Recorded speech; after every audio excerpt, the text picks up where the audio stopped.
That's so funny.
I believe next we have Mr. Patrick Duffy.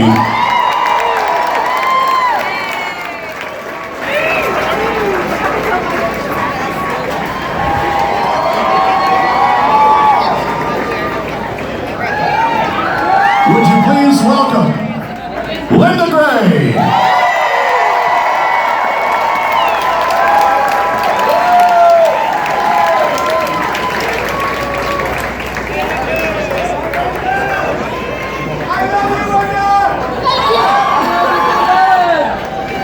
She's never heard that before. But I need it more than anyone else. And ladies and gentlemen, Mr. Steve Kanaly.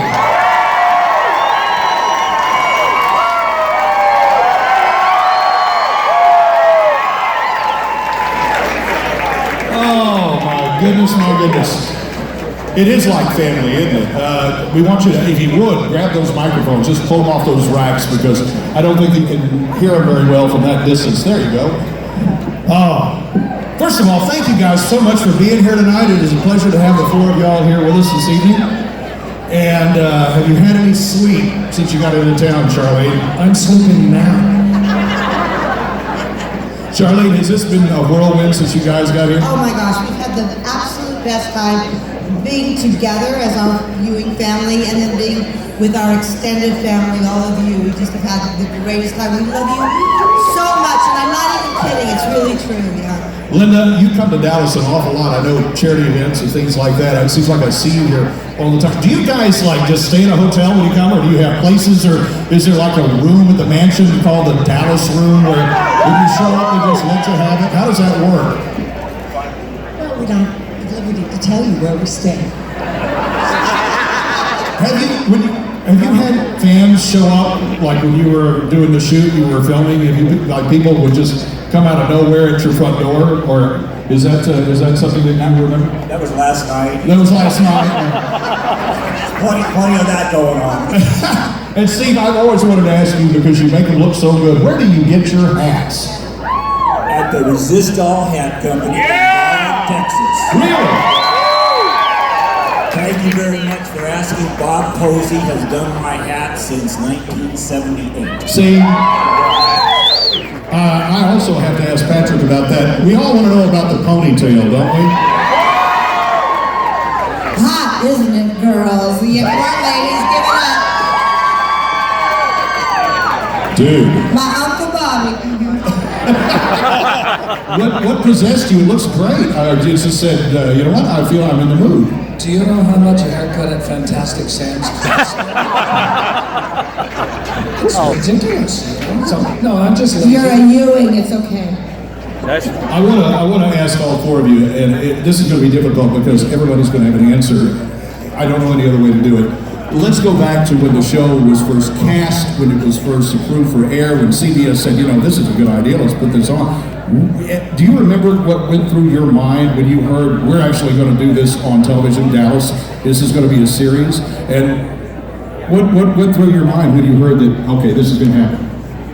Honestly, I was so young. I had no idea that how life-changing it would be. I had no idea that I really would become part of a family that would last the rest of my life.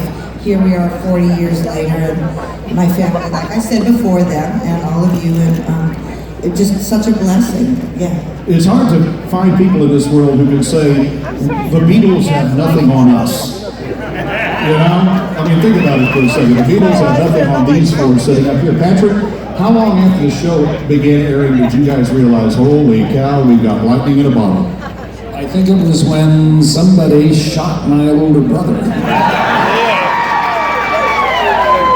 And that happened, and when that happened, first of all, it happened just before we went on vacation. And then the actors went on strike, so it extended it. So everybody was asking the question, and there were bumper stickers and t-shirts, and overseas, the Queen Mother in England tried to get Hagman to tell her who shot him. And he didn't know, but he tried to get some money out of her, but she didn't get it to him. So that's when we knew, when all of the world was asking the question in year 2, was it year 2?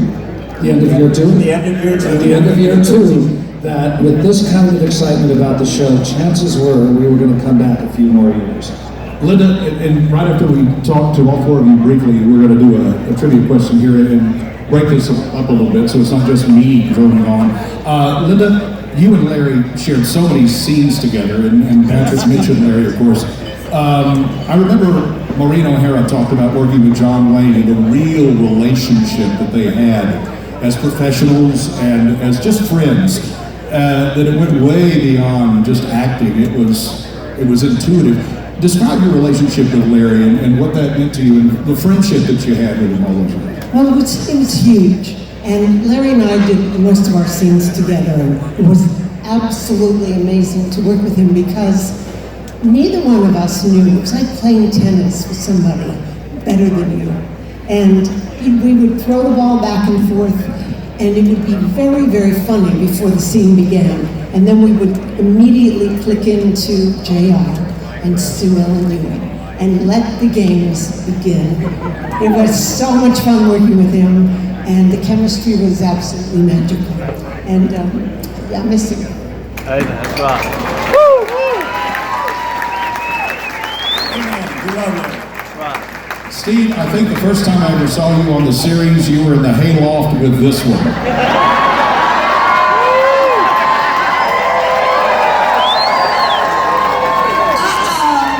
I don't. So the pedophile ranch foreman has got the 17-year-old girl in the hayloft. Give her a hug! They're gonna catch us. Call me her name! Call me her name!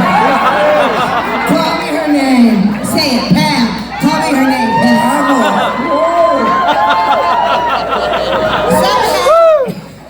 Didn't know you were going to get a reenactment, did you? I was going to say, was it difficult to play that scene, but I think we just got the answer to that question. Seriously, how old were you in that scene, Charlene? 17. Okay. I gotta tell you, it was a real cold day, but it got warm fast. Yeah. Did you have to meet her dad first? Where are you, Jonathan? Are you out there? Yeah, I'm still out here. Okay. I'm standing up there, just like trying to figure this all out here. So I'm behind everybody now, so that was steamy for a second there, Jody. It's pretty good. So, okay, so we're going to do some trivia questions, and Visit Dallas and the Dallas Film Society provides some amazing gifts for things like signed scripts and all that kind of fun stuff. And if you do win, the chalkboard back here, at the end of the night, make sure you go back and get your prize. Now, there's no Googling the answers here, but you either know the stuff or you don't, right? So, I'm going to ask a very easy question to start. Now the cast knows. Damn it! Damn it, Patrick Duffy. Really? Okay, so... Let's all say it together. Yeah, you guys cannot play, all right? It's not fair. So, I'm standing back here, if everybody can see me. So, here comes an easy one. So, the first hand that comes up, and the first person that comes over here to answer the question, they win the prize. All right, here we go. Everybody ready? What does JR stand for? Yes? John Ross is right. Congratulations. Come here, tell me your name. Lisa, where are you from? Texarkana, Texas. Congratulations, Lisa. That was an easy one, everybody. That's more to start. Back to you, Jody. Thank you, sir. I'm glad you asked the question about John Ross, because a gentleman from the United Kingdom came up to me and said, please ask this question of the guests this evening. And I wanted to go ahead and ask it right now. Is there any hope, and how quick can we get to a resolution of the revival? Because it Patrick, you grimaced a little bit. Obviously, JR, Larry's not with us anymore, but could it be done? It's the most difficult show to produce, not because of us, but because of the business aspect of it, having been owned and still being owned by so many different entities. It was almost impossible when TNT had it. And then TNT canceled it prematurely, didn't they? Keep those cards and letters coming in. So, what we've learned over the years is never say never. It is extremely difficult, but there's nothing we would, the four of us, enjoy more than working to get the I was thinking during the revival that, House of Cards, okay, nothing. Sue Ellen's going to be governor. Yes. Well, I have a funny story about that, because honestly, it was my idea to run for governor. And I went to the producers and I said, don't you think it'd be a great idea to run for governor, and he can be like a competitor called JR, lots of problems. They said, not a bad idea. So they said, okay, let's do it. So we started the campaign, the posters, all this stuff, and then they came to me and they said, you know what, you can't win. And I said, why can't I win? They said, because the capital is in Austin and we don't have enough money to fly in. So they said I had to lose, and I said, all right, let's lose fast. I don't want to be a painful thing. So that's what happened. That is the best Hollywood story I think I've ever heard. We don't have money for Austin. You can't win. Charlene, when you were 17 years old, obviously, most of us were still in high school, we're doing that sort of thing, and yet you're on national television becoming a world star. That had to be a rush like nobody's business. How did you cope? Why did you, at a high G climb like that, how did you adjust? First of all, I had the most amazing group of people I was working with, and they were very protective, and we were all together, and I guess I was also kind of slow and dumb as a box of rocks. I didn't realize how really famous we were until years later, so I really, honestly, I just didn't, I was just about the work and about being with each other, so it was, I mean, it didn't start off as a huge hit, right? We were just... until the first episode, right? Thank you, Patrick, for having my back, as always. I can only imagine that the drinking sessions after the taping, the stories and the camaraderie, and Steve, I want to come back to you in just a minute. Jonathan, where are you now? No, I haven't moved around because I actually found some vintage pillowcases that this gentleman from Ireland just brought. So it looks like he sings with Bobby and JR. What are you feeling like tonight? Bobby, JR, Bobby, JR. You should have seen the sheets. Yeah, we had to burn those, I think. I'm just saying. All right, so we're going to play another clip here, everybody. So I want you to watch this clip, and it's clip number 2. Roll it.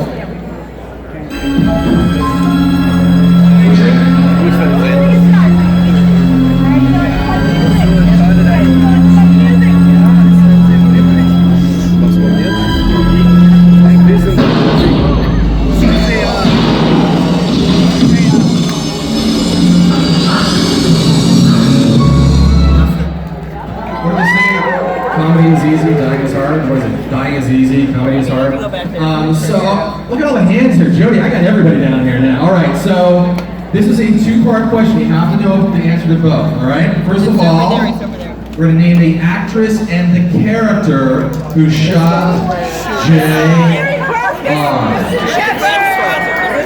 Yes, okay, go tell me.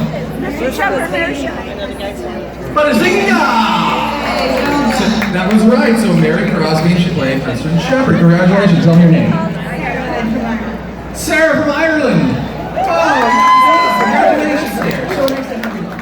So Jody, did we get that one? So we're not going to play another clip. This is an easy one. Well, I guess it's easy. I mean, people know everything about this show. It's kind of crazy. All right, I'm going to ask you a question because you had your hand up. It's your first shot. Okay, ready? Of the original series, how many seasons were there? No. 9 is not correct. 13 is not correct. 14 is correct. Congratulations. Tell me your name. Austin, Texas, in the house. All right, Jody, so there it is. Back to you. Thank you very much, Steve. Steve, look at these guys are always cutting up with each other.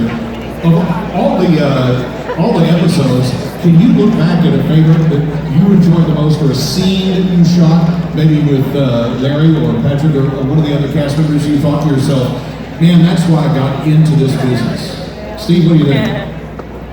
That's to me? Yeah. I get the hard question? Yeah.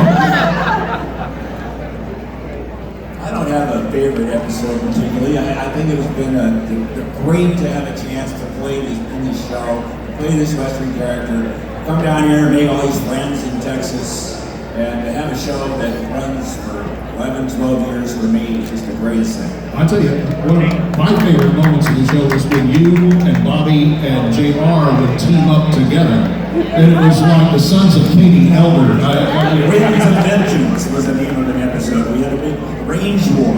Yeah. Going around and keep the guns. That had to be a lot of fun. That was Shooting somebody besides Larry. rodeo.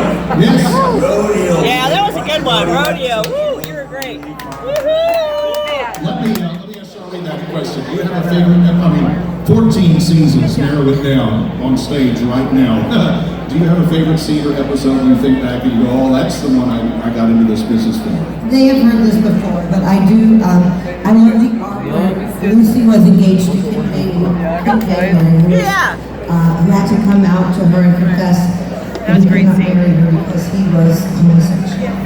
And they handled that topic very well, and it was beautiful, and I had a lot of pride in that, and I got to work with a wonderful actor named Mark Rio on that, so I love it. Way ahead of its time.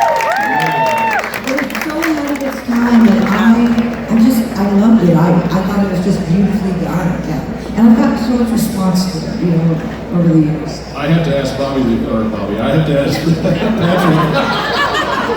Jody, we all Jody, do that. Bobby. I know, I can't believe it. I have to ask Patrick the same question slightly differently. When it got to the shower scene,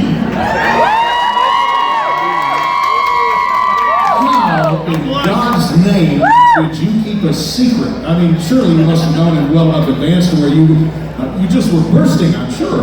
Well, we did two things. We filmed several ways that Bobby was tempted to come back, where bandages come off his head, and we did that on the soundstage where Dallas was shot with the same crew and everything. Bandages come off, he looks in the mirror and goes, oh, this looks perfect. And is he a real Bobby, is he not a real Bobby? We did a couple of those. And then on our own, the producer and myself went to a production house that only does commercials. None of the same crew, none of the same anybody. And they built a little shower stall in the middle of a soundstage about the size of this building. A little tiny shower stall. And I spent an entire day making a commercial for Irish Spring Soap. And all I did was turn around, door opens, and I say, good morning. And then I would count enough that the freeze frame for the end of the show, and I'd hold up a bar of soap and go, and you can have a good morning too. If you wake up like this, with Irish Spring Soap. And I did it right the first time, but we didn't want them to know that it was only a gag. So I did that scene for about 8 hours. Just to get in, turning around when the door opens and saying good morning, and starting my career again. That's the price you had to pay to come back. And it was really unwrinkled. Linda, when we walked in here this evening, Steve was asking, okay, I'm sure we shot some episodes here at the Longhorn Ballroom, and I laughed and I said, I think it was one of them where Sue Ellen was off the wagon, and Steve goes, well, there were a few of those. When you're asked as an actor to play that role, somebody who's seriously got a substance abuse problem, it can become repetitive, it can become cliche, it can become everything you wouldn't want it to be. How did you keep your character so sympathetic? People loved you, they were worried about you. Oh God, weren't they worried about me? Yeah. That's a special skill to play that part and those aspects of a character and still be extraordinarily sympathetic. Well, because look who I was married to. I mean, that would give you enough sympathy. Okay, that opens up a really good question. When you get to the table read and they hand you the script, was there ever a point at which you said, oh God, even Larry Hagman can't do that? Were there any limits? Obviously not. Let's go back to the stage in a minute. Jonathan, where are you? I'm still out of here. All right, so if you were winner 1 through 3, if you didn't get your gift bags, right over here to my left, we've got your gift bags, so come over and grab them.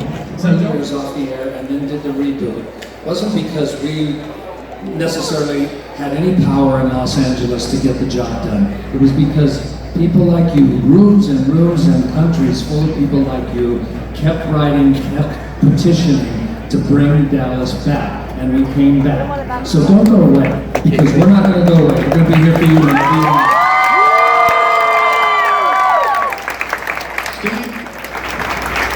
I'm sure you echo Patrick's sentiments, but when you are recognized, when people come up to you and remember their night spent. And I would go to work and I'd say, well, this one is for those guys that I played football, you know, that I grew up with, and that was always important to me.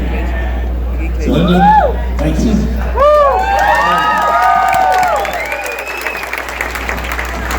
We were discussing your eyes earlier, and I'm not sure that any of us have ever got through your final thoughts here without a big lump in our throat. But tell all these folks what they've meant to you and what all this has meant to you all. Well, I don't know whether everybody remembers this, but we all flew into Dallas, Texas in 1978 in January. And none of us, except Larry, had been to Texas. And through these years, it has grown and grown. We've seen the city grow from 1978 until today. Such a growth, such incredible changes that we've all seen. And the people have become more and more and more supportive. And people tell us all the time that when you all go to Europe or travel anywhere, that you say you're from Dallas, Texas. And they smile. You could be from any other state, and they're going to go, okay, this is your passport.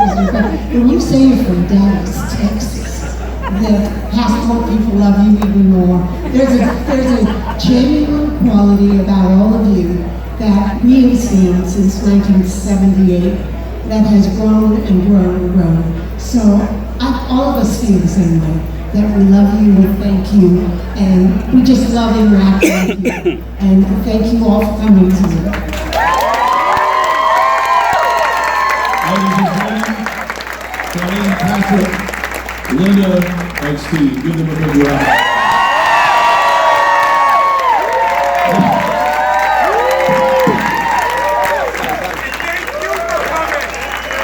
What we're going to do is a prize for Larry Hagman. We're going to keep our special guests up here on stage because, frankly, it would take too long to get them through the crowd back there. So, Jay is our host. Here's we're going to have shots for everyone. Okay, we have a very special toast. And I don't know whether you all know that, but we're going to hear about it now. Because it's really close to our hearts. Okay. Larry and I traveled everywhere in the world, practically. And every night, no matter where we would be at sundown, Larry would raise a glass, you know, his favorite champagne, and he would have a toast to the end of the day, to sunset, whatever it was. And he would say 2 amazing words that nobody knows what in the world they mean, but they have imprinted themselves in our hearts. They're called Gong Bong. Gong Bong. So wherever we were, Patrick, Larry, myself, and Steve and Charlene at sundown. So what I'd love to invite you all to do every night from now on, for the rest of your lives, at sundown, take whatever drink that you enjoy and raise the glass. You can think of Mr. Hagman, you can think of your loved ones, you can think of someone in your family. It's just something special. Thank the day. And raise a glass and say, Gone.